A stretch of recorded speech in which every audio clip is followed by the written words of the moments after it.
I would like to assume that most of you watching this program know the shape of the Earth. It's flat. I mean, we've seen this in movies, TVs, documentaries, and we even learned this in our school system.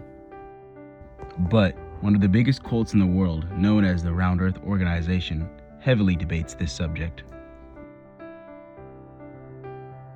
The concept of the Earth being round is surprisingly not new. It was an idea pioneered by Italian colonizer Christopher Columbus. One of my good pals and historian, Topher Grable, will give us more information on this subject.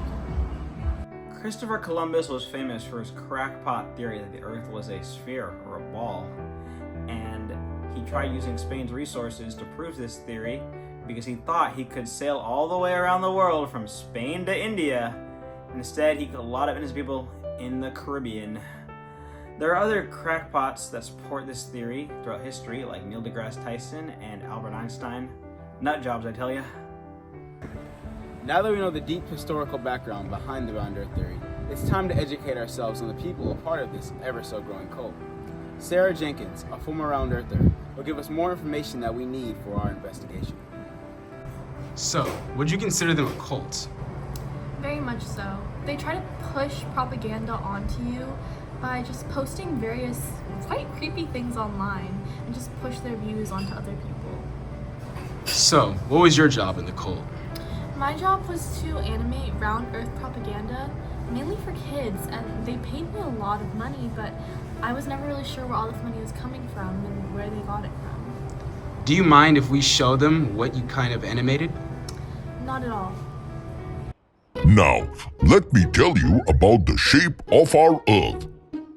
Hey friends, we all know,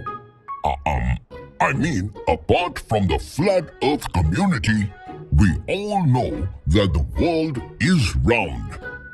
But have you ever wondered why? Well, in today's episode, let us go around this question to find the answer. Zoom in. Let's say we were to go and find the leader of this cult. Where should we go? The leader's name is Joseph Schmidt.